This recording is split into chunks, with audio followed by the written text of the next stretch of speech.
అంతా తూతూ మంత్రమే. ఏ రైతుకు మన సమస్యలు తీరవు. మిర్చి విషయంలోనూ అంతే, పొగాకు విషయంలోనూ అంతే, మామిడి విషయంలోనూ అంతే, చివరకు ఉల్లి విషయంలోనూ అంతే. అంతా తూతూ మంత్రమే. ఓ చంద్రబాబు నాయుడు గారు ఎలా ఉంటాడనే, ఎలా ఉంటుంది అనే దానికి ప్లే చేయము ఒకసారి. అది చూడండి ఒకసారి. అది ఆగస్టు 29న ఈనాడు చంద్రబాబు నాయుడు అన్నాడని 1200కు కొనుగోలు చేయాలంటూ చంద్రబాబు ఆదేశాలని. 29 ఆగస్టు. మళ్ళా 7వ తారీఖు సెప్టెంబర్, 7 సెప్టెంబర్ అంటే దాని తర్వాత 10 రోజుల తర్వాత ఇదే ఈనాడులోనే మళ్ళా క్వింటాల్ 201, 219, 300, 400, 600 ఇలా రకరకాల ధరలకు వ్యాపారులు కొనుగోలు చేశారు. అంటే దాని అర్థమైన 1200 అనేది ఉట్టిమాటే కదా.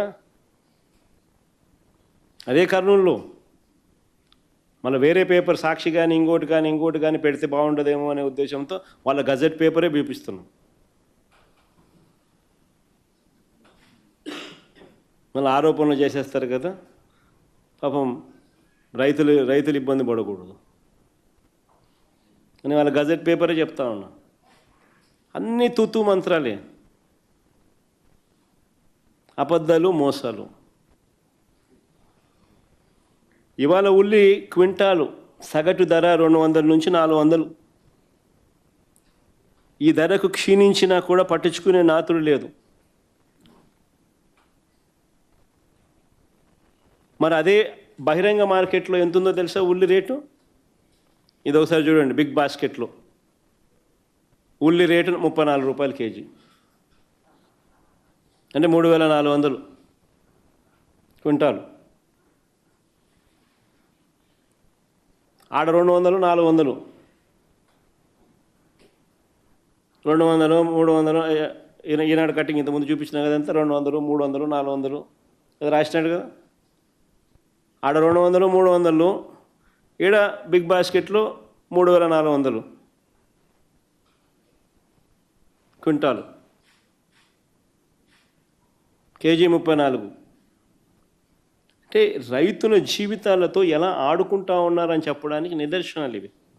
అదే మా ప్రభుత్వ హయాంలో, వైఎస్ఆర్సీపీ ప్రభుత్వ హయాంలో ఉల్లి రేటు కేజీ 40 రూపాయల నుంచి కేజీ 120 రూపాయలకు తగ్గల.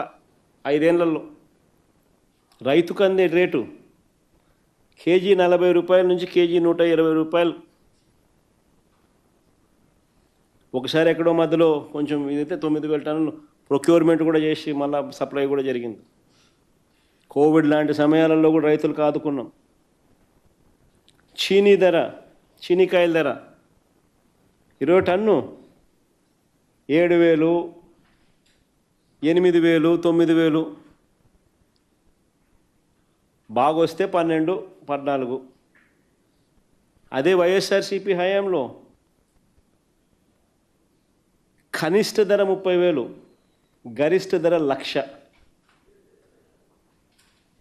చినికాయల రేటు.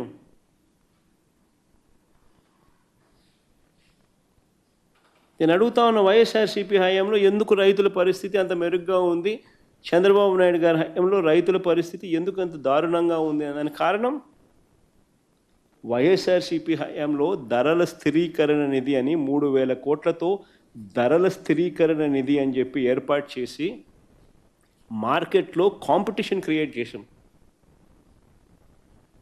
అక్షరాల ఎంత తెలుసా మేము ఖర్చు పెట్టింది 5 ఏళ్లలో? 7,802 కోట్లు ఖర్చు చేసినాం రైతులకు తోడుగా నిలబడేందుకు, మార్కెట్లో కాంపిటీషన్ క్రియేట్ చేసేందుకు. అక్షరాల 7,802 కోట్ల రూపాయలు ఖర్చు చేసాం. ప్రతి ఆర్బీకే పరిధిలో సీఎం యాప్ ఉండేది, ప్రతి ఆర్బీకే పరిధిలో ఈ క్రాప్ జరిగేది. ఈ క్రాప్తో పాటు అగ్రికల్చరల్ గ్రాడ్యుయేట్ ఈ ఆర్బీకేలో పనిచేస్తూ ఆ గ్రామంలో ఏదైనా పంట డిస్ట్రెస్లో ఉంటే ఇమ్మీడియట్గా he uses to upload through CM app. CM app అంటే ఏమిటి? Continuous monitoring of agricultural prices and procurement. ప్రతి ఆర్బీకేలోనూ యాప్.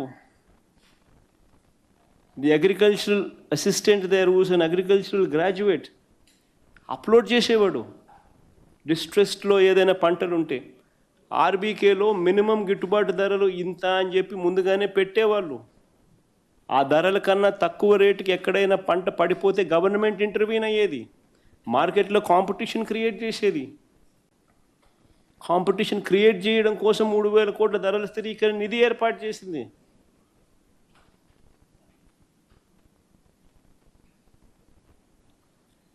ఈరోజు పరిస్థితి ఏంటంటే ఆర్బీకేలు గాలికి వదిలేసినారు.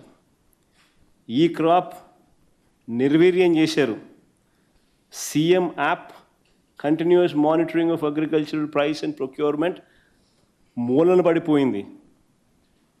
ఉచిత పంటల బీమాకు పాతరేసేశారు.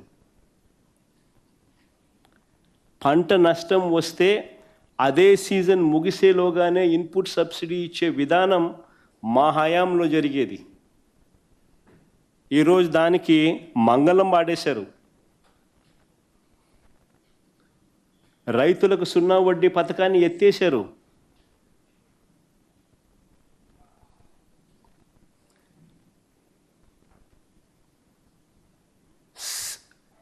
పంట నష్టం వస్తే అదే సీజన్, ఒక సీజన్లో పంట నష్టం వస్తే మళ్ళీ మరుసటి సంవత్సరం అదే సీజన్ వచ్చేలోగానే ఇన్సూరెన్స్ ప్రతి ఒక్కరికి వచ్చేది ఉచిత పంటల బీమా ద్వారా.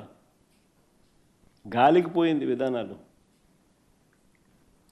మేము క్రమం తప్పకుండా రైతు భరోసా కార్యక్రమం ఇచ్చేవాళ్ళం.